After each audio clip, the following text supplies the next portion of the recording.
ત્યાં સુધી તમારા મનમાં સંતોષ નહીં થાય. ભગવાનના લીલા ચરિત્ર ત્યારે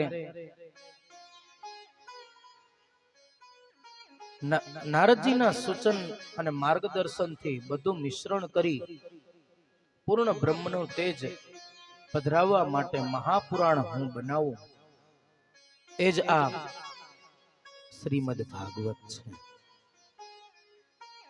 નારદજીએ વેદવ્યાસ ઋષિને 4 શ્લોક ચતુશ્લોકી ભાગવત આપી. એ 4 શ્લોક બીજ બરાબર, અને એનું વૃક્ષ બનાવ્યું વેદવ્યાસ ઋષિએ આખું. અને ફળ આપ્યું કોને? સુખદેવજી મહારાજને. મીઠું ફળ, ભાગવત રૂપી ફળ સુખદેવજી મહારાજને આપ્યું. આ સ્કંદનું નામ જ અધિકાર લીલા છે. કોણ અધિકારી છે ભાગવતજીને લેવા સમર્થ? કોણ અધિકારી છે? અધિકાર વગર આ ભાગવતજી દેવાય નહીં. ખરેખર વેદો ઉપનિષદો છે ને, એ આપણા માણસથી બહુ બીવે છે. શું કામ બીવે છે વેદો? તો કે માણસો છે ને પૂરી રીતે સમજ્યા વગર અર્થનું અનર્થ કરી નાખે છે મૂળ. એટલે વેદો બહુ બીવે છે. વિદ્વાનો પાસે જ જશે વેદ, જેની તેની પાસે નહીં જાય, કારણ કે વેદ બીવે છે બહુ કે અર્થનું અનર્થ કરશે. અહીંયા ચતુશ્લોકી ભાગવતના માધ્યમથી વેદવ્યાસ ઋષિએ 18મું પુરાણ શ્રીમદ ભાગવતની રચના.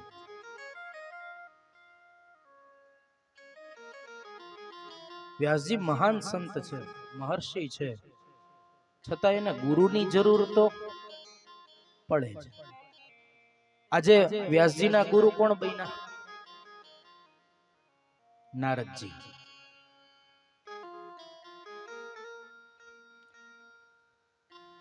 અભિમાન હોય ને ત્યાં સુધી પ્રભુ પ્રસન્ન નથી થતા અને આત્માને શાંતિ મળતી નથી ત્યાં સુધી. એટલા માટે આજે નારદજીને ગુરુ બનાવ્યા છે અને વ્યાસજીએ શ્રીમદ ભાગવતની રચના. કોને કથા ખબર છે કે વ્યાસજીએ ભાગવતજીની રચના કેવી રીતે કરી? આમ એની કથા કોને ખબર છે?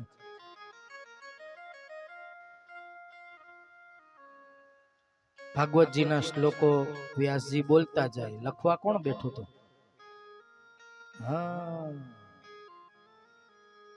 વ્યાસજીએ વિચાર કર્યો કે આવડો મોટો ગ્રંથ, આવો સાર લખવો છે તો સૌથી બુદ્ધિશાળી હોય ને, કદાચ મારા શ્લોકમાં ક્યાંક ભૂલ હોય ને તો એ સુધારીને લખે. એના માટે પેલા તો શોધખોળ ચાલુ કરી. બુદ્ધિના દેવ ગોતવા કોને? દેવલોકમાં ગયા, બધી જગ્યાએ ફર્યા, કોઈ મળ્યું નહીં. એની પાછળની એ કથા છે કે સૌથી શ્રેષ્ઠ દેવતાઓમાં ને કાર્તિકેયજી ને ગણેશજી માં હરીફાઈ લાગી. ગણેશજીએ માતા પિતાની પ્રદક્ષિણા કરી. પ્રથમ પૂજ્યનો અધિકાર ત્યારે મળ્યો છે. અને મહાદેવજીએ શું કીધું? તમે બધા તો વાહન લઈને પૃથ્વીની પ્રદક્ષિણા કરવા વયા ગયા. ગણેશજીનું વાહન જુઓ તમે બધાય, તમને દયા ન આવી? ઉંદરડા ઉપર ગણેશજી ક્યારે આખી પૃથ્વીની પ્રદક્ષિણા કરીને આવે? તો તમારે બધાએ સપોર્ટ ના કરવો જોઈએ, મહાદેવજીએ કીધું. પણ બુદ્ધિમાં ગણપતિ દાદા શ્રેષ્ઠ કે મારું તો સર્વસ્વ મારા માતા પિતા. માને સૂકો રોટલો ખવડાવતા હોય ને પછી 7 મોક્ષપુરીની યાત્રા કરો, હે માને ખાટી છાશ પીવડાવે પોતે લચ્છી દાબે. બધા તીર્થો છે ને એ માતા પિતાના ચરણોમાં છે. આ બુદ્ધિના દેવ ગણપતિ દાદા શીખાડે છે. આમાંથી ઈ જ શીખવાનું છે. કે માતા પિતાને દુખી કરી અને શાસ્ત્ર એમ કહે છે કે અમુક ઉંમર જાય ને તો વડીલોની બુદ્ધિ બાળકની જેમ ધીમે ધીમે ક્ષીણ થતી જાય, ત્યારે એના સંતાનોની ખરી પરીક્ષા છે, એને સાચવવું નહીં. અને ઈ તમને ક્યારે અહેસાસ થાય કે જ્યારે તમારે ત્યાં બાળકનો જન્મ થાય અને તમે એનો ઉછેર કરો ને મા બાપ બનો ને તો મા બાપની કિંમત સમજાય, બાકી કોઈ દિવસ સમજાય નહીં. માતા પિતા બનો ને ત્યારે માતા પિતાની પરિસ્થિતિઓ સમજાય, ત્યારે ખબર પડે કે આપણે આટલા તોફાની હતા આપણા બાળકોની જેમ, અને આપણને કેમ ઉછેર્યા છે ને. અને ઈ દીકરા મોટા થાય, ભલે ને સદભાવના વૃદ્ધાશ્રમમાં કરોડોના દાન આવ્યા હોય, પણ વ્યાસપીઠ ઉપરથી આજ્ઞા કરું છું, ગમે તેવી પરિસ્થિતિઓ સર્જાય પણ પોતાના માતા પિતાને વૃદ્ધાશ્રમમાં મૂકવા નહીં જતા. હું વૃદ્ધાશ્રમનો વિરોધ નથી કરતો, પણ એ વૃદ્ધાશ્રમ કોના માટે છે એ સમજવું જોઈએ. કે જેને દીકરો નથી, દીકરી નથી, નિરાધાર મા બાપ છે, એના માટે આ ભગીરથ કાર્ય કર્યું છે, એ લોકોએ સહારો બન્યા છે. પણ જેને પુત્ર છે, જેને દીકરી છે, એને એના માતા પિતાને કોઈ દિવસ તરુ છોડવા નહીં. અહીંયા ગણપતિજી કથા લખે, વ્યાસજી શ્લોક બોલે, આ રીતના ભાગવતજીની રચના થઈ છે. નારદજીએ ચતુશ્લોકી ભાગવત આપી, પણ એનું વિસ્તૃત કેવી રીતે કરવું ને એની પ્રતીતિ હજી વધારે સરસ રીતે થાય, એના માટે નારદજીએ પોતાના અનુભવની વાત કરી. હરિસન કીર્તન ની મહત્તા સાથે, સત્સંગની મહત્તા સાથે નારદજીએ પોતાના પૂર્વ જન્મની કથા કીધી. નારદજીના પૂર્વ જન્મની કથા બધા ધ્યાનથી સાંભળજો. આ બહુ સરસ પ્રસંગ છે. નારદજીએ કહ્યું કે હું પૂર્વ જન્મે એક દાસી પુત્ર હતો. નારદજી પૂર્વ જન્મમાં દાસી પુત્ર.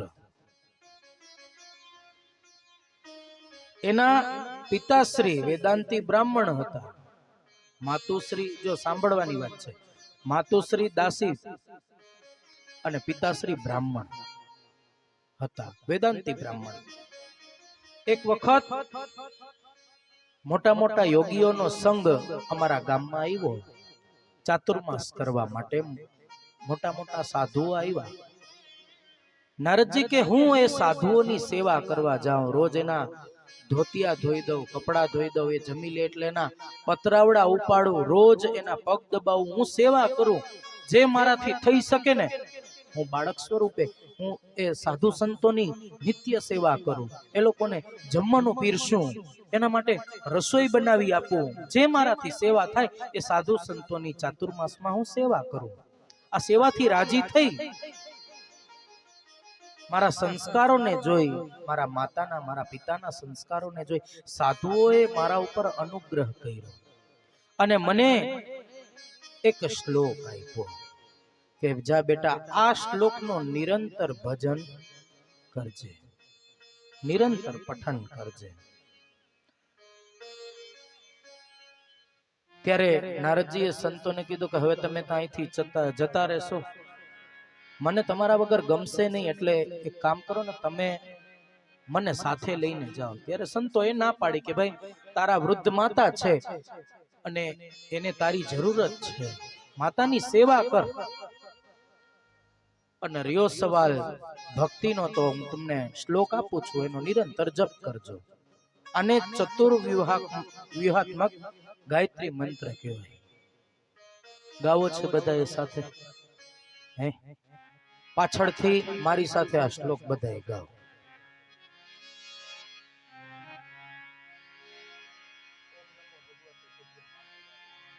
તુભ્યમ. ઓમ નમો ભગવતે તુભ્યમ. વાસુદેવાય ધીમહિ વાસુદેવાય ધીમહિ પ્રદ્યુમ્નાય નિરુદ્ધાય પ્રદ્યુમ્નાય નિરુદ્ધાય નમઃ સંકર્ષણાય ચ. નમઃ સંકર્ષણાય જ. આ ચતુર્વ્યુહાત્મક ગાયત્રી મંત્ર, આમાં ભગવાનના સ્વરૂપનું વર્ણન છે, પૂર્ણ પુરુષોત્તમનું સ્વરૂપનું વર્ણન છે. વાસુદેવ, પ્રદ્યુમ્ન, અનિરુદ્ધ, સંકર્ષણ ભગવાનના મુખ્ય નામો છે. વરદાન છે આ શ્લોકનો. જે વ્યક્તિ નિરંતર આ શ્લોકનો જપ કરશે ને, અને પછી મેડિટેશન ધ્યાનમાં આ શ્લોકનો જપ કરશે ને, એને જાઓ ધ્યાન કરતા કરતા ભગવાનના સ્વરૂપના દર્શન થશે. નારદજી રોજ આ શ્લોકનું જપ કરે. વૃદ્ધ માતાનો મારા ઉપર હાર્દિક અને અસહ્ય પ્રેમ, લાગણી, જે મને ક્યાંય પણ એકલો જવા ન દે. નારદજી કે પણ સંતોના સહવાસ અને સંગથી મને સંસારમાં ક્યાંય ચિત્ત ચોટતું નથી. હવે તો એક જ તાલાવેલી લાગી કે ભક્તિ કરવી છે, સત્સંગ કરવો છે. આ શ્લોકના જપ કરતા કરતા એક દિવસ બન્યું એવું કે એક વખત એકદા નિર્ગતા ગેહાત દુહંતી નિશિગા પથી સર્પો દર્શાત પદા સ્પૃષ્ટ કૃપણા કાલ ચોદિતઃ. એક વખત બન્યું એવું કે રાત્રિના સમયે મારી માતા ગાય દોવા માટે ગૌશાળામાં જતા, ગાય દોવા બેઠા હતા ને ત્યારે મારી માતાને સર્પે ડંસ માર્યો. સર્પે ડંસ માર્યો. મારા માતા દેવલોકને પામ્યા, ભગવાનના ધામમાં ગયા. પછી અંત્યેષ્ટિ કર્મ મેં મારા માતાનું કર્યું. અંત્યેષ્ટિ કર્મ કરી પૂર્ણ બ્રહ્મને શોધવા માટે હું ત્યાંથી ચાલી નીકળ્યો. નારદજી કહે છે ઉત્તર પ્રદેશમાં ઉત્તર બાજુ હું ચાલી નીકળ્યો. સરસ્વતી નદીના કિનારે સુંદર ઝાડની નીચે હું બેસી અને આ શ્લોકનો જપ ધ્યાન કરી અને કરવા લાગ્યો. એટલું બધું ધ્યાન કર્યું નારદજીએ કે મન, ચિત્ત અને વૃત્તિ આત્મામાં ચોટી ગઈ. જ્યારે તમારું મન, ચિત્ત, વૃત્તિઓ આત્મા સાથે એકત્ર થઈ જાય ને, ત્યારે તમને ભગવાનના દર્શન આત્માની અંદર જ થાય. નારદજીએ એ પરમ બ્રહ્મના દર્શન આત્મ સ્વરૂપે કર્યા. તેજ અતિશય તેજ. ભગવાનના દર્શન કરવા સહેલા નથી. અતિશય તેજ પરબ્રહ્મના એક ક્ષણ માત્ર માં દર્શન થયા અને ક્ષણ પછી તરત જ વિલુપ્ત થઈ ગયા. નારદજીનું ધ્યાન ખુલી ગયું. નારદજી બાળક સ્વરૂપે હતા. ખૂબ રોવા લાગ્યા. જે પરમ તત્વને પામવા માટે આટલી બધી મહેનત કરી, આટલું બધું તપ કર્યું, આવું ધ્યાન કર્યું, ભગવાને મને દર્શન પણ દીધા, પણ એક ક્ષણ માટે ખાલી. અતિશય રોયા. ત્યારે આકાશમાં આકાશવાણી થઈ. ભગવાને કીધું હજી તારી ભક્તિની પરાકાષ્ઠા પૂરી થઈ નથી. ત્યારે નારદજી પાછી હઠ પકડી કે નહીં પ્રભુ, મારે તમારા દર્શન તો કરવા જ છે. હઠ પકડી અને નારદજી પાછા તપમાં બેસી ગયા. ત્યારે એવું બન્યું કે એકાએક પ્રલય થયો, મહાપ્રલય. નારદજી તપમાં બેઠા હતા એ જન્મમાં એકાએક પ્રલય થયો. જ્યારે પ્રલય થયો ત્યારે મારી દિવ્ય ચેતના એ પરમાત્માની ચેતનાની અંદર ભળી ગઈ મહાપ્રલયમાં. અને ત્યારે નારદજીએ કીધું કે જ્યારે પ્રભુએ પાછું જ્યારે બ્રહ્માંડની રચના કરી ત્યારે ત્રીજો અવતાર ભગવાનનો 24 અવતારોમાં ભગવાન વિષ્ણુ નારાયણનો ત્રીજો અવતાર નારદજી. ભગવાનના સ્વરૂપમાંથી મારું અવતરણ થયું, બ્રહ્માજીના સ્વરૂપમાંથી. બ્રહ્માજી ભગવાનના નાભિકમળમાંથી અને બ્રહ્માજીમાંથી નારદજી. ભગવાને પોતાની પ્રસાદી રૂપ મને વીણા આપી. શેના માટે? ગયા જન્મમાં ભગવાને શું કીધું? હજી ભક્તિની પરાકાષ્ઠા પૂરી થઈ નથી. ભગવાને પોતાની પ્રસાદી રૂપ વીણા નારદજીને આપી અને નારદજીએ ભગવાનને વચન આપ્યું આ જીવન ભજન જ કરવું છે વીણાથી. અને ત્યારથી હે નારદજી નારાયણ હરે નારાયણ હરે હરિ શરણમ હરિ. પૂજ્ય બ્રહ્મલીન ડોંગરેજી મહારાજ નિત્ય આ મંત્રનો જપ કરતા હરિ શરણમ. 2 મિનિટ માટે સૂક્ષ્મ 2 મિનિટ માટે આપણે આ મંત્રનો જપ કરીએ. હરિ શરણમ હરિ શરણમ હરિ શરણમ હરિ શરણમ. નારદજીની ભક્તિ. નારદજીએ પૂર્વ જન્મની કથા પોતાની સંભળાવી વ્યાસજીને. ભગવાને વીણા આપી. કોઈને ખબર છે આ વીણાનું નામ શું હતું? કેશે મને? નારદજીની વીણાનું નામ કોઈ જાણતું હોય આમાંથી શ્રોતાઓમાં? મને ખબર છે પણ થોડીક પરીક્ષા. દેવદત્ત. શું નામ હતું? દેવદત્ત નામની વીણા. અને 7 સ્વરની આ વીણા સ્વયં બ્રહ્મ જ વાણી તે દ્વારા નારદજી કે હું ભગવાનનું કીર્તન કરવા લાગ્યો કાયમીના માટે અને મારું ચિત્ત ભગવાનમાં જોડાઈ ગયું. આ રીતે ભાગવતજીની રચના અને નારદજીના ઉપદેશથી હવે આપણે બધા મહાભારતમાં પ્રવેશ કરીએ.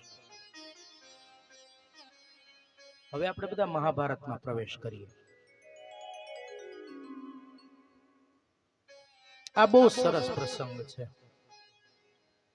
મહાભારતમાં પ્રસંગ ભાગવતજીમાં અધૂરેથી છે પણ બહુ સરસ પ્રસંગ છે. ખૂબ અપમાન થયું પાંડવોનું. યુદ્ધ ક્રીડા રમાઈ ગઈ. દ્રૌપદીનું અપમાન કર્યું. પછી એક સરવાળો માનતા એક નિર્ણય લેવાયો કે ભાઈ હવે યુદ્ધ જ કરવું છે. પાંડવો અને કૌરવો સામસામે એક જ જીત પકડીને બેઠા છે કે યુદ્ધ જ કરવું છે. અને ભગવાન સ્વયં કૃષ્ણ ભગવાન સમજાવવા માટે પાંડવોને આવ્યા કે ભાઈ યુદ્ધ છે ને એ સર્વ પ્રશ્નોનું સમાધાન નથી. તમે જે યુદ્ધની વાત કરો છો એવું ધમાશાન યુદ્ધ થશે અને એ યુદ્ધની અંદર કેટલી માતાઓ પોતાના પુત્રોને ખોઈ બેસશે, કેટલી માતાઓ પણ વિધવાઓ થશે, કેટલી પત્નીઓ પણ વિધવાઓ થશે. તમે જેવું વિચારો છો એવું જેવું તેવું યુદ્ધ નહીં થાય. માટે ધર્મરાજ યુધિષ્ઠિરને કૃષ્ણ ભગવાન સમજાવે છે કે તમારા કોઈથી તો નહીં માને પણ તમારા વતી હું એક વખત તમારા પક્ષના દૂત બનીને હસ્તિનાપુર જઈ અને ધૃતરાષ્ટ્રને હું સમજાવું અને જો માની જાય તો આ યુદ્ધ આપણે ટાળવું છે. દ્રૌપદીજી તો નારાજ હતા કૃષ્ણ ભગવાનથી. દૂત બનીને જાય તો યુદ્ધ ટળી જાય તો ભીષ્મની અરે ભીમની પ્રતિજ્ઞાનું શું થાય? આવા બધા વિચાર આવતા હતા દ્રૌપદીજીને. કૃષ્ણ ભગવાને એમને પણ સમજાવ્યા કે યુદ્ધ જ પરમ માર્ગ નથી. ભગવાન આજે હસ્તિનાપુર પધાર્યા છે. છળ અને કપટી લોકો આવીને સમાચાર આપ્યા, પણ પેલા સમાચાર મળ્યા કોને? શકુની મામાને ને દુર્યોધનને કે કૃષ્ણ ભગવાન આવે છે. એટલે ધૃતરાષ્ટ્રએ આજ્ઞા કરી કે ભગવાનના સ્વાગતમાં છે ને કોઈ પણ પ્રકારની ત્રુટિ રહેવી ન જોઈએ. સૌથી સારો રૂમ છે ને એ દુશાસનનો છે. એ કૃષ્ણ ભગવાનને આરામ કરવા માટે ખાલી કરી નાખો. સારામાં સારા ભોજન બનાવો. રાજસભા ભરાઈ છે એ પેલા વંદન કરવા માટે ભીષ્મ પિતામહના કક્ષમાં કૃષ્ણ ભગવાન ગયા. દાદાને પિતામહ દાદાને વંદન કર્યા. રાજસભામાં કૃષ્ણ ભગવાન પધાર્યા અને વિનંતી કરી કે પાંડવોના દૂત બનીને હું આવ્યો છું. છેલ્લો માર્ગ જો કોઈ હોય યુદ્ધ ટાળવા માટેનો તો ધૃતરાષ્ટ્રને કહે કે તમે કાઢો. જો આ યુદ્ધ થયું તો વિનાશકારી થશે. હજી ધૃતરાષ્ટ્ર કઈ બોલે એ પેલા તો દુર્યોધન ઉભો થઈ ગયો. અસભ્ય વર્તન કર્યું કૃષ્ણ ભગવાન સાથે. કાકા વિદુરથી ન રહેવાનું. વિદુરજીએ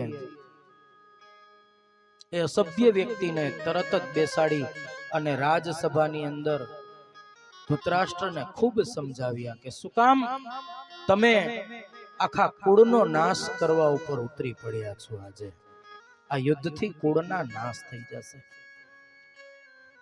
ધૃતરાષ્ટ્ર કઈ બોલે પેલા તો દુર્યોધને વિદુરજીનું ખૂબ અપમાન કર્યું. ખૂબ અપમાનિત કર્યા એટલે વિદુરજી ત્યાંથી વંદન કરી અને કહેતા ગયા તો બસ હવે વિનાશની રાહ જુઓ. હું ચાલ્યો અને મારે આ વિનાશનો સાક્ષી નથી રહેવું એમ કહી અને વિદુરજી નીકળી ગયા. દુર્યોધને ભગવાન કૃષ્ણ ભગવાનને કીધું કે તમારી પાસે કાંઈ ઉપાય હોય તો કયો, અમને ઠીક લાગશે તો અમે હા પાડશું. ભગવાનને કીધું ખાલી 5 ગામ આપી દે, જાજા નથી જોતા. 5 ક્ષત્ર 5 ગામ પાંડવોને આપી દે. હું ના પાડી દઉં એટલે પાંડવો યુદ્ધ કરવાનું ટાળી દેશે. ત્યારે દુર્યોધને શબ્દ બોલ્યા, 5 ગામ તો શું, 100ની અણી જેટલી ભૂમિ પણ હું ઈ પાંડવોને આપીશ નહીં. અને ત્યારે ભગવાન બોલ્યા, હે દુષ્ટ દુર્યોધન, શું કામ તારી માતાને ઘણા બધા શવો ઉપર રોવા માટે સજ્જ કરી રહ્યા છો? આવા શબ્દ બોલ્યા એટલે દુર્યોધન વધારે ઉશ્કેરાયો અને સૈનિકોને આજ્ઞા કરી કે આ દ્વારકાધીશને બંદી બનાવી લ્યો. અને ભગવાને કીધું તો એ પ્રયત્ન કરીને જોઈ લ્યો. અને ત્યાં તો એ સભામાં ભગવાને પોતાના શરીરમાંથી તેજ પ્રગટ કર્યું અને ચતુર્ભુજ સ્વરૂપે ભગવાન વિષ્ણુ નારાયણ કેશવના શરીરમાંથી પ્રગટ થયા છે. ખાલી ભીષ્મ પિતામહ એક જ અને દ્રોણાચાર્યજી બીજા, આ 2 જણા ભગવાનના દર્શન કરી શક્યા. બાકી ભગવાનના તેજથી બધા આંધળા થઈ પકડી ન શક્યા ભગવાનને. એટલે રાજસભામાંથી ભગવાન નીકળી ગયા. બધાય પાછળ દોડ્યા, ધૃતરાષ્ટ્ર પાછળ દોડ્યા પ્રભુ તમને જયમાં વગર તો નહીં જ જવા દે. સમાધાન થયું કે ન થયું એ વાત જુદી છે. અને પાછું ભગવાનને સલાહ દેવા ગયા ધૃતરાષ્ટ્ર કે ઈ બે ભાઈઓના પ્રશ્ન છે, એમાં તમે શું કામ વચ્ચે પડો? એટલે ભગવાનને શું કે કુંતાજી તમારા ફઈ થાય ને ઈ ફઈના દીકરા થાય, ઈ ભાઈઓનો પ્રશ્ન છે, તમે શું કામ એમાં વચ્ચે પડો છો? એવી સલાહ દેવા ધૃતરાષ્ટ્ર કૃષ્ણ ભગવાનને આવી. ત્યારે ભગવાન એક પણ શબ્દ બોલ્યા વગર એ સ્થળને તત્કાળ ત્યાગ કર્યો. દુર્યોધન ને દુશાસન ને બધાય આવીને કૃષ્ણ ભગવાનને કહેવા લાગ્યા કે ભોજન કરતા જાઓ. તો કે હવે ભોજન તો અહીંયા નહીં જ થાય. અન્નનો નિયમ છે, અન્ન એવો ઓટકાર, જેવું તમે ભોજન કરો ને એવા વિચાર તમારામાં આવે. હરિદ્વારના એક આશ્રમમાં બે સાધુ જમવા માટે બેઠા અને ભોજનની થાળી પીરસાઈ ગઈ, ભોજન આવ્યું અને એ તપસ્વી સાધુ હતા, એને એક કોળિયો ખાલી હજી મોઢામાં નાખ્યો ને તરત આશ્રમના માલિકને બોલાવીને કીધું આ રસોઈ કોણે બનાવી? તો કે બ્રાહ્મણે જ બનાવી છે. તમે કીધું તું કે બ્રાહ્મણ સિવાય હું જમતો નથી, એટલે બ્રાહ્મણે જ બનાવી છે. બોલાવો એ બ્રાહ્મણને. બોલાવ્યા. તેવું કયું કર્મ કર્યું છે કે જે તે સૌથી ગુપ્ત રાખી છે વાત? બ્રાહ્મણ કે ના કાંઈ. સાધુ કે કઈક તો એવું મોટું કર્મ ખરાબ કર્યું છે જે તમે છુપાવી રહ્યા છો. હવે તમે કહી દો છો કે હું કહી દઉં? એક જ કોળિયો જયમાં છો જી, એક જ કોળિયો મોઢામાં ગયો સાધુના. એ બ્રાહ્મણે એમ કીધું કે હું જ્યારે 15 વર્ષનો હતો ત્યારે મારા પિતાશ્રી સાથે મારો ઝઘડો થયો અને મારા હાથે મારા પિતાનો વધ થઈ ગયો. મારા હાથે મારા પિતાશ્રીનું મૃત્યુ થઈ ગયું. પણ હવે પ્રશ્ન ઈ છે કે જ્યારે ઈ બ્રાહ્મણનો દીકરો રસોઈ બનાવે ત્યારે એને ઓલી ઘટના યાદ આવે. જ્યારે રસોઈ બનાવે ત્યારે એને ઈ ઘટના યાદ આવે કે મેં મારા પિતાશ્રીને મારી નાખ્યા. પશ્ચાતાપ જેને કહેવાય, પશ્ચાતાપ થાય છે. પણ ઈ જ સમયે થાય. એટલે થાય શું કે જે મનના વિકારો હતા એ અન્નમાં આવ્યા અને અન્ન જેવું સાધુએ જમ્યું. એ પવિત્ર આત્માના મુખમાં એક કોળિયો ગયો ને ત્યાં એના વિચારો બદલી ગયા, એની વૃત્તિઓ તામસી થઈ ગઈ, બદલી ગઈ. સાધુ સમજી ગયા કે મારા મનમાં ખરાબ ભાવ જ ના આવવો જોઈએ. આવ્યો કેવી રીતે? અત્યારના સમયમાં છે ને આ વસ્તુ બહુ થાય છે. તમારી ગાડી અઈડી હોય કે ન અઈડી હોય, પણ તમો ગુણ તો તરત વ્યાપ્ત થઈ જાય. મારી ગાડીને અઈડો જ કે રસ્તા ઉપર ઝઘડાઓ જોવા મળે ને, વાતમાં કઈ ના હોય બહુ લાંબુ, પણ તમો ગુણ અન્ન એવો વિકાર. એટલે જ મેં કીધું ને કે એક શ્લોક શીખાડો અને જમવાનું ભોજન છે ને ભલે હોટલમાં જઈને જમો ને તો પગે લાગીને જમો, એટલે તમો ગુણ તો વ્યાપ્ત ન થાય. ક્રોધ અતિશય આવવો, અને અત્યારે 60% લોકો મેં એવા જોયા છે કે જમવા બેસે ને ત્યારે જ ક્લેશ કરે. ઘણા 60% લોકો મેં એવા જોયા છે કે આમ થાળીએ જમવા બેસે ને ત્યારે ક્લેશ કરે અતિશય. વાટકાના ઘા કરે, કાચળના પેટની રોટલી આપી છે એમ ખાઈ ના લે શાંતિથી. એને વિચાર નથી કે જગતમાં ઘણા વ્યક્તિ એવાય છે જેને ખાવાનું મળતું નથી. તમે કેટલા સુખી છો કે ભગવાને તમને 32 વાટકી ભોજન આપ્યા, તમે ધારો ઈ બનાવીને જમી શકો છો. લોકોને ખાવા નથી મળતું. વિચાર તો કરો. ભગવાને 3 વસ્તુની જવાબદારી લીધી છે, અન્ન, વસ્ત્ર ને આબરૂ. એનાથી વિશેષ જવાબદારી તમારી ભગવાને નથી લીધી. પુરુષાર્થ કરો, મહેનત કરો ને મેળવો. બાકી ભગવાન પાસે માગ ન કરો. એપલ નો મોબાઈલ ન હોય દુખી થઈને 5 શ્રીફળ વધેરવા જાય. સ્વાર્થની ભક્તિ આપણે બધા કરીએ ભગવાનની. મનના ઉપજાવેલા દુઃખ છે આ બધા. બાકી ભગવાનની જવાબદારી 3 વસ્તુની, અન્ન, વસ્ત્ર ને આબરૂ. ભૂખ્યા ઉઠાડે છે પણ ભૂખ્યા સુવડાવતા તો નથી. ભગવાને કીધું હવે આ ભૂમિ ત્યાગ કરીને અચાનક ભગવાન વિદુરજીની કુટિયા પાસે, વિદુરજીના ઝૂંપડા પાસે પહોંચી ગયા. દરવાજો ખટખટાવ્યો. ભગવાને પણ વિદુરજીને કે એમની પત્નીને ખબર નથી કે આ સમયે કોણ આવ્યું છે દ્વારની બહાર. જેવો દરવાજો ખોલ્યો ને ત્યાં તો દ્વારિકાનાથ ઊભા છે. અને ભક્ત હોય ને એ એટલા બધા ભાવ વિભોર થઈ જાય કે એના મગજમાં ચિત્ત બ્રહ્મ થઈ જાય, સાવ ગાંડા જેવો થઈ જાય. કોઈ અતિ પ્રિય વ્યક્તિ જ્યારે ઘણા બધા સમયે તમને મળે તો આ તો ભગવાન. ભાવ વિભોર થઈ ગયા અતિશય બંને. ભગવાને કીધું, કાકી દુર્યોધનના 56 ભોગ મૂકીને આવ્યો છું, તમારે ત્યાં જમવા. કાકીએ કીધું કે અહીંયા 56 ભોગ તો નહીં મળે હે કેશવ, પણ તાંજળજાની ભાજી અને રોટલો મળશે. કદલી પ્રિય ભગવાન કે કેડું છે ઘરમાં, જમવાની સાથે મને કેડું બહુ પ્રિય છે. ભગવાને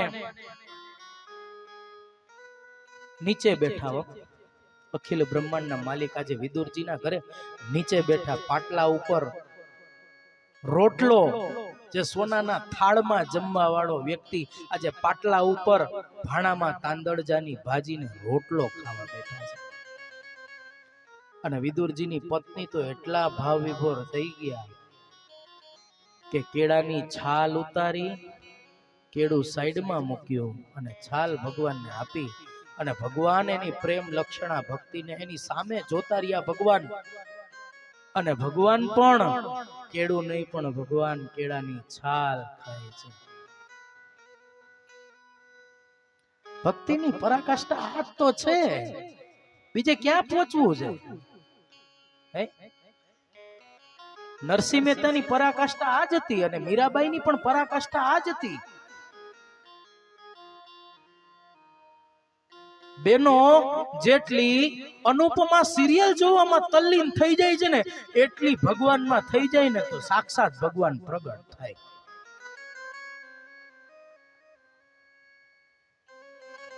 પણ વિડંબના એ છે પુરુષોની કે ઈ સમયે કાંઈ બોલાય નહીં. પ્રિય સિરિયલ ટીવીમાં ચાલતી હોય ને એમાં જેટલી તલ્લીનતા હોય એટલી પ્રભુમાં રાખી હોય ને ખરેખર. એટલે બેનો માફ કરજો, ખાલી તમારું જ ઉદાહરણ આપે એવું નથી, અમારા ભાઈઓનો આપો કે વર્લ્ડ કપ નો ફાઇનલ મેચ હોય અને એક એક બોલ ઉપર જેટલી તલ્લીનતા હોય અને એમાં છેલ્લે રસાકસી થઈ હોય અને એમાં જેટલી તલ્લીનતા થાય એટલી મારા પ્રભુમાં થાય ને, તો મીરાબાઈ અને નરસિંહ મહેતા જેવી સ્થિતિ તો ઘડી થઈ જાય. આ દ્રશ્ય તો તમે આ મનની અંદર વિચાર તો કરો. આ દ્રશ્યને ખાલી, આ ભાવચિત્રને ખાલી બેયની આંખમાં આંખ છે, શું પીરસાય છે, શું જમાય છે, કાંઈ ખબર નથી.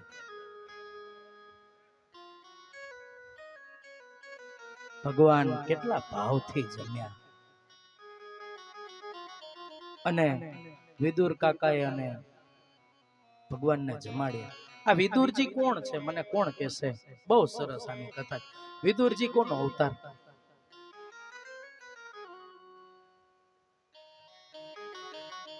બોલો. વિદુરજી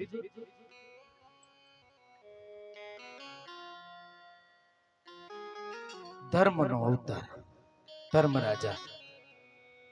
ચરિત્ર કાલે આવે સાંજે, પણ મૂળની કથાઓ છે ને મારે તમને કેવી છે આજે. મૂળની કથા. માંડવ્ય ઋષિ થઈ ગયા. માંડવ્ય ઋષિ તપ કરતા હતા. રાજાના સૈનિકો ત્યાંથી નીકળ્યા, માંડવ્ય ઋષિની પાસે જલ માંગ્યું. માંડવ્ય ઋષિ તો બસ પોતાના તપમાં લીન હતા. ઋષિ ને ઉપાડી અને સૈનિકો રાજસભામાં લઈને આવ્યા. રાજાને કીધું કે આ ઋષિ ધ્યાનમાંથી જાગતાય નથી ને ભૂખ તરસ લાગી હતી, પાણી અન્ન કાંઈ દેતાય નથી. એમ રાજા કે જાઓ ફાંસીએ ચડાવી દો. કહેવત છે ને રાજા વાજાને વાંદરા. એ કઈ બહુ લાંબો વિચાર ન કરે. રાજાએ તો પેલા વિચાર્યા વગર ફરમાન કરી દીધું કે ફાંસીએ ચડાવી દો. પણ રાજસભામાં વિદ્વાનો તો હોય જ. ગુરુદેવ હતા, બ્રાહ્મણો હતા. એને કીધું ભાઈ જોવો તો ખરી ઋષિ મુનિ છે. રાજાને પસ્તાવો થાય અને દોટ મૂકી એ પેલા તો માંડવ્યા ઋષિને ફાંસીએ ચડાવી દીધા. હવે ચાલુ તપ ધ્યાન એનું તૂટ્યું નથી અને જેવું માંડવ્ય ઋષિનું ધ્યાન ખુલ્યું ને ત્યાં ધર્મલોકમાં સીધા દેહનો ત્યાગ થઈ ગયો. આત્મા છે માંડવ્ય ઋષિની, આત્મજ્ઞાની હતા. આત્મા સીધો ધર્મલોકમાં બહાર નીકળ્યો મૃત્યુ થતા દેહનું. અહીંયા કેવી રીતે પહોંચી ગયો? ધર્મરાજા કે ભાઈ તમારી પાસે રાજ સૈનિકો આવ્યા, તમે જળ ન દીધું, રાજ્યમાં લઈ ગયા. રાજાએ વિચાર્યા વગર તમને ફાંસીનો દંડ આપ્યો. સિપાહીઓ તમને ફાંસી આપી દીધી ને તમે સીધા અહીંયા પહોંચી ગયા. માંડવ્ય ઋષિ ક્રોધી હતા. ક્રોધ આવ્યો. એને શું કીધું કે રાજાનો વાંક નથી, કર્મનો વાંક છે. કોનો છે? કર્મનો વાંક છે. તો માંડવ્ય ઋષિ તો ત્રિકાળ દ્રષ્ટા હતા. એને ધર્મરાજાને પૂછ્યું મારું કયું એવું કર્મ થઈ ગયું ભાઈ કે અકાળ મૃત્યુ આવ્યું? ત્યારે ધર્મરાજા કે તમે બાળક હતા ને ત્યારે પતંગિયાને કાંટો મારીને મારી નાખતા. એ કર્મની સજા તમને અકાળ મૃત્યુની આપી. માંડવ્ય ઋષિએ કીધું કે પેલા તો નિયમ એવો છે કે બાળક કોઈ પણ પ્રકારનું પાપ કરે ને આવા પ્રકારનું તો એના માતા પિતાને એનો દોષ લાગે. બરાબર? પણ માતા પિતા નથી ને એ બાળક હોય ને આવું પાપ કરે તો ભગવાનને પાસે નારદજીએ વરદાન માંગ્યું છે કે 9 વર્ષ સુધીનું બાળક જો કોઈ આવું પાપ કરે તો એને સપનામાં દોષ આપશે. એટલા માટે એ માંડવ્ય ઋષિએ ધર્મરાજાને શ્રાપ આપ્યો કે તમે શૂદ્રને ત્યાં દાસી પુત્ર થઈને જન્મ લેશો. અને એ ધર્મરાજા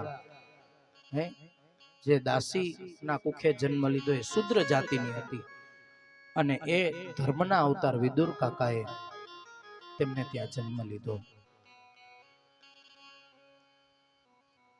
અને ત્યારબાદ કૃષ્ણ ભગવાન તો ત્યાંથી નીકળી ગયા. સમય ગયો, ઘમાસાન યુદ્ધ થયું કૌરવો અને પાંડવો વચ્ચે. અતિશય યુદ્ધ થયું. મહાભારતની કથા બધાને ખબર છે. યુદ્ધનું વર્ણન ન લેતા આપણે એના ઉત્તર પર્વમાં જઈએ. અહીંયા છેવટે દુર્યોધનની જંગા ભીમે તોડી અને ઘાયલ થયેલો આ દુર્યોધન પડ્યો છે. ત્યારે સેનાપતિ તરીકે અશ્વત્થામાને દુર્યોધને આજ્ઞા કરી કે હજી યુદ્ધ વિરામ નથી થયો, તું સેનાપતિ છ અને જા હું તને આજ્ઞા કરું છું 5 પાંડવોના માથા મારે જોઈએ. અશ્વત્થામા મનમાં વિચાર કરે 100 કૌરવો, ભીષ્મ પિતામહ, પિતાશ્રી આ બધા જે નથી કરી શક્યા એવું અશક્ય કાર્ય મને કરવાનું કીધું, શું કરું? કપટ સિવાય હવે આનો કોઈ રસ્તો નથી એવો મનમાં વિચાર કર્યો. એટલે રાત્રિના સમયે અશ્વત્થામા સૌથી પહેલા દૃષ્ટદ્યુમ્ન એની કુટિયામાં ગયા અને કપટથી રાત્રિના સમયે દૃષ્ટદ્યુમ્નને મારી નાખ્યા છે. દૃષ્ટદ્યુમ્ન દ્રૌપદીના ભાઈ. એમનો વધ કરી અને બાજુની છાવણીમાં 5 સૈયા ઉપર 5 પલંગ ઉપર સુતેલા વ્યક્તિઓને ઓઢેલા વસ્ત્ર જોયા અને એમને વિચાર આવ્યો કે આ 5 પાંડવો રાત્રિ જઈ રહી છે, સમય જઈ રહ્યો છે, જલ્દીથી એમના માથા કાપી અને પ્રાતઃકાળ થાય ત્યાં સુધીમાં દુર્યોધનના ચરણોમાં ધરી દઉં. આવો વિચાર કરી અને નિંદ્રાધીસ્ત અવસ્થામાં આ 5 વ્યક્તિના માથા કાપી રાત્રિના સમયે અશ્વત્થામા આવ્યો છે દુર્યોધન પાસે. પ્રાતઃકાળ થઈ માથા જોયા ને તો એ પાંડવોના માથા નહીં પણ પાંડવોના દીકરાઓના માથા હતા.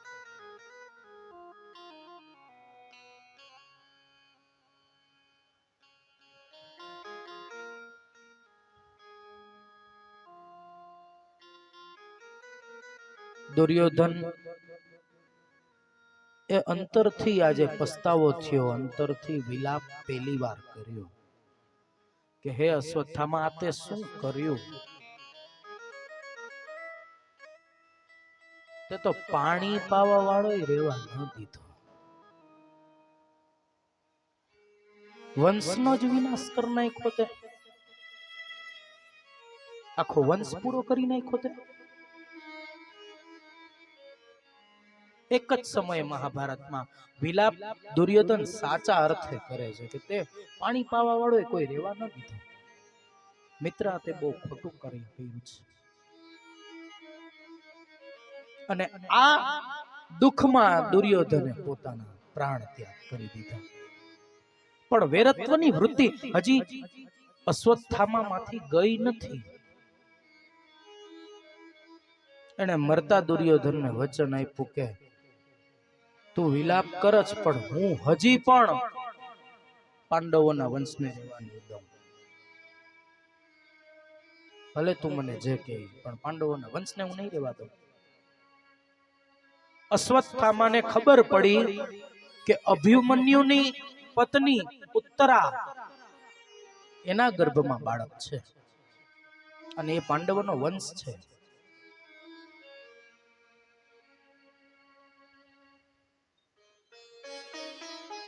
ત્યારે અશ્વત્થામાએ એવું બાણ છોડ્યું, એવું અસ્ત્ર છોડ્યું એવી દિશામાં જ્યાં ઉત્તરાનો કક્ષ હતો. ઉત્તરાના કક્ષમાં અગ્નિની જ્વાળાઓ, ગરમી ઉત્તરાને થવા લાગી અતિશય. જોવે તો કાઈ નહીં, અગ્નિ સમાન દેખાય નહીં પણ અગ્નિ સમાન ગરમી થવા લાગી, ગર્ભમાં ગરમી થવા લાગી.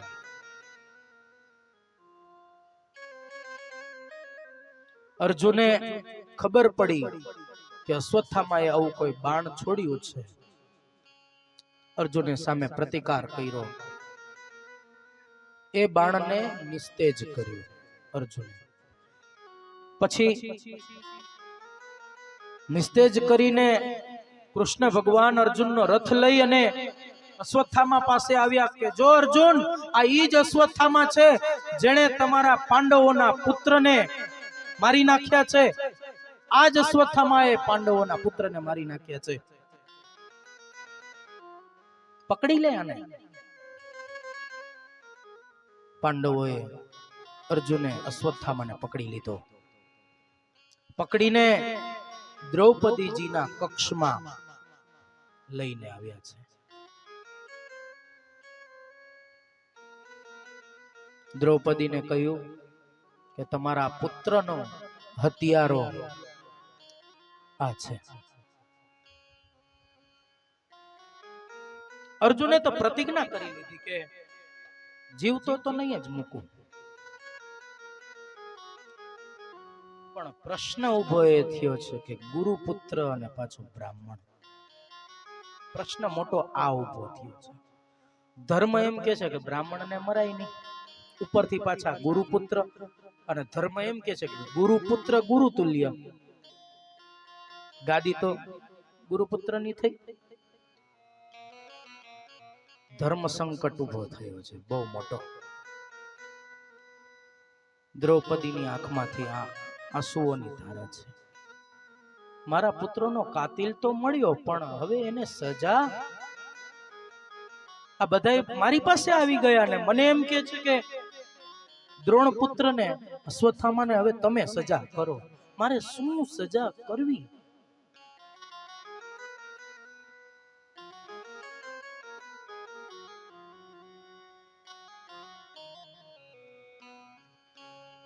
દ્રૌપદીનો ન્યાય. દ્રૌપદીજીએ જજમેન્ટ આપવાનું છે.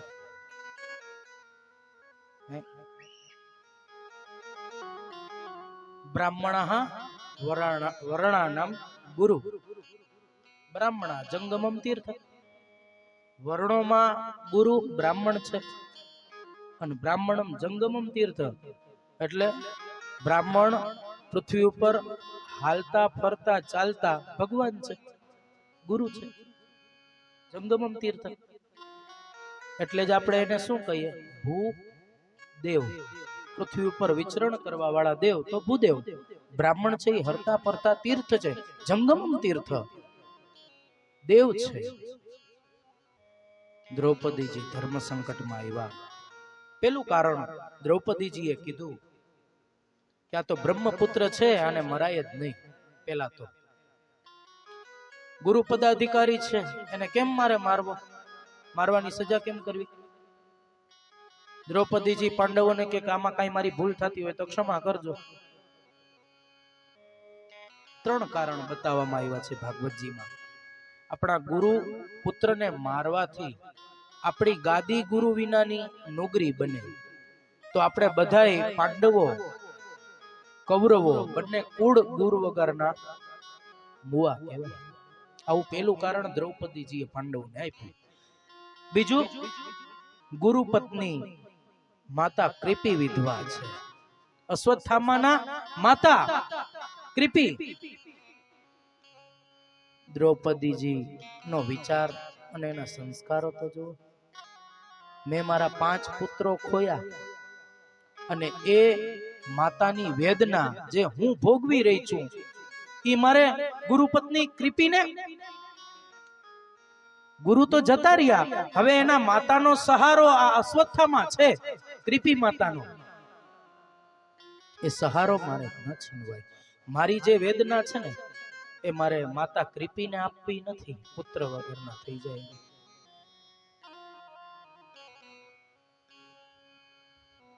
આ ત્રીજું કારણ એમણે આપ્યું. ગુરુપુત્રને બંધનમાંથી મુક્ત કરો, એમને જીવનદાન અભયદાન આપી દો. પ્રશ્ન એવો કૃષ્ણ ભગવાન પાસે હવે કે તો અર્જુન કે મેં પ્રતિજ્ઞા કરી કે જીવતો જ નહીં મૂકું, એનું શું કરવું? પાંડવો મુસીબતમાં આવે ને ત્યારે હરેક ક્ષણે કૃષ્ણ ભગવાને જ ઉપાય બતાવ્યા છે. ભગવાન કે બ્રાહ્મણ હોય ને, બ્રાહ્મણ એની શિખા ચોટલી એનું બ્રહ્મરંધ્ર છે, મસ્તક છે, એનું તેજ છે, એ બ્રહ્મ છે. મંત્રોની શક્તિ શિખામાં આવે. ભગવાન કે કામ કરો, બ્રાહ્મણનું અપમાન કરવું હોય તો એની શિખાનો વધ કરો, એટલે બ્રહ્મ હત્યા, બ્રાહ્મણની હત્યા બરાબરનું. એટલે પ્રતિજ્ઞા પૂરી થઈ જાય અને અશ્વત્થામાની શિખા કાપી નાખવામાં આવી, અને મણિ જે હતો અહીંયા એ ભગવાને કીધું કે હવે આ છે ને બ્રાહ્મણ એ મણિ ધારણ કરવાને યોગ્ય નથી રહ્યા, એટલે માટે એનું મણિ પણ તમે કાઢી લો. અશ્વત્થામાની શિખા કાપીને મુક્ત કરી દીધો, એટલે અશ્વત્થામા વધારે ક્રોધમાં ભરાયો. આ ચરિત્રને થોડુંક જ છે, આપણે લઈ લઈએ, પછી આગળ આવતીકાલથી ચરિત્ર લેશું. અહીંયા અશ્વત્થામા મુક્ત થયો, પણ હવે ઈ કે આ પાંડવોના વંશને તો હું રેવા જ ન દઉં. બ્રહ્માસ્ત્ર ચડાવ્યું. બ્રહ્માસ્ત્ર ચડાવ્યું અને ઉત્તરના ગર્ભ તરફ છોડી દીધું. અર્જુને પણ બ્રહ્માસ્ત્ર ચડાવ્યું, એને અશ્વત્થામા તરફ છોડી દીધું. બ્રહ્માજી સ્વયં પ્રગટ થયા.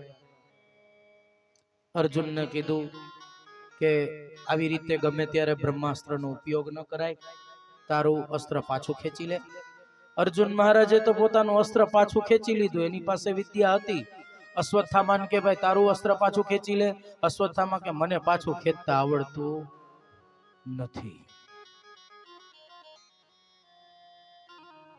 અને ઉત્તરાના ગર્ભની અંદર અતિશય વેદના. અને ભગવાન શ્રી કૃષ્ણએ સૂક્ષ્મ સ્વરૂપ લીધું અને એ બ્રહ્માસ્ત્રની આડું પેલા તો ભગવાને સુદર્શન ચક્રને ગર્ભમાં મૂક્યો ભગવાને, અને સ્વયં પોતે સૂક્ષ્મ સ્વરૂપે આ ગર્ભમાં રહેલા બાળકની રક્ષા કરવા ભગવાન ત્યાં પહોંચી ગયા છે.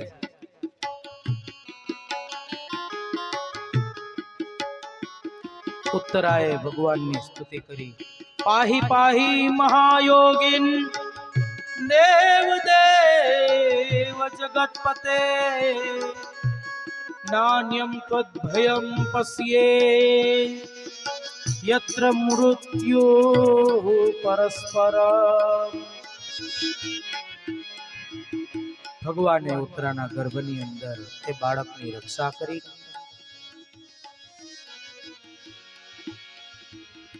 અને પાંડવોએ ઉત્તરાએ ભગવાનને વંદન કર્યા.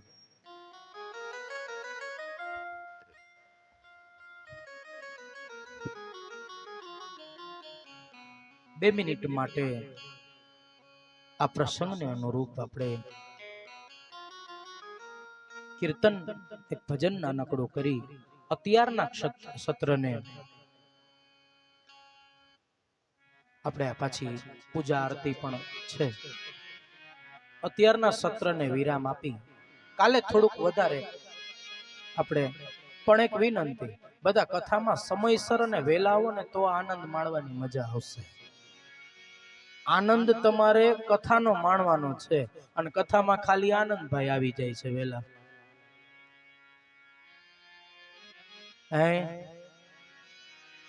હા, આનંદભાઈ તો આનંદ માણશે જ, પણ તમારે જો આ કથાનો ખરેખર આનંદ લેવો હોય તો સવારે બરાબર કેટલા વાગે? મારે તમને બધાને આજની પ્રતિક્રિયા જોતા તો અડધી કલાક વહેલા જ કેવું પડશે એવું લાગે છે. 9 વાગે શ્રી કૃષ્ણ ગોવિંદ હરે મુરારી, શ્રી કૃષ્ણ ગોવિંદ હરે મુરારી, શ્રી કૃષ્ણ ગોવિંદ હરે મુરારી.